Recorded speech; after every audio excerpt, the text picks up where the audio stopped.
l'ABM News del 12 marzo 2012. Questi titoli della puntata: incontro dei circoli regionali di Belluno, Veneto, brasiliani in provincia, canguri dolomitici.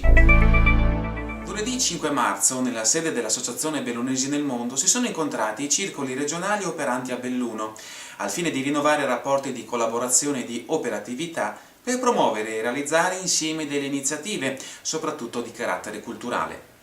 Erano presenti i circoli abruzzese molisano, sardo e siciliano, giustificata l'assenza dei toscani, assieme alla nuova famiglia Piave degli ex emigranti del comune di Belluno, con il presidente Patrizio De Martin e l'incaricato alla cultura Dino Bridda, famiglia che ha comunicato data e programma della sua presentazione ufficiale che avrà luogo, significativamente, il prossimo 24 maggio a Belluno.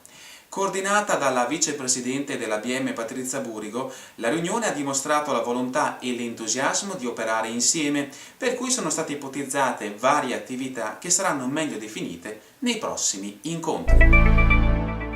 Una comitiva di una cinquantina di persone di origine veneta proveniente dal Rio Grande do Sul, Brasile, farà visita dal 17 al 25 marzo alla provincia e alla regione. Tra di loro anche rappresentanti di istituzioni e autorità di comuni gemellati con comuni della nostra provincia. Il gruppo, guidato dal professor Cesare Prezzi, consultore della Regione del Veneto per il Rio Grande do Sul, in provincia sarà accompagnato dal nostro consigliere Rino Budel. Tra i vari incontri è prevista sabato 17 marzo anche una visita presso la sede dell'Associazione Bellunesi nel Mondo.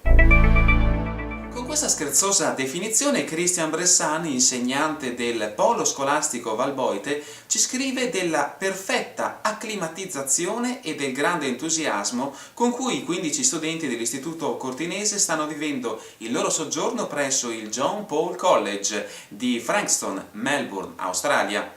Soggiorno che costituisce un'ulteriore tappa dell'intenso rapporto tra le due scuole, al quale sta collaborando anche la nostra associazione.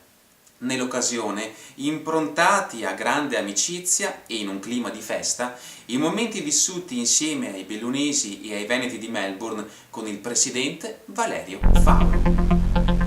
ABM News del 12 marzo termina qui. Per qualsiasi informazione info@bellunesinelmondo.it. Noi ci rivediamo la prossima settimana.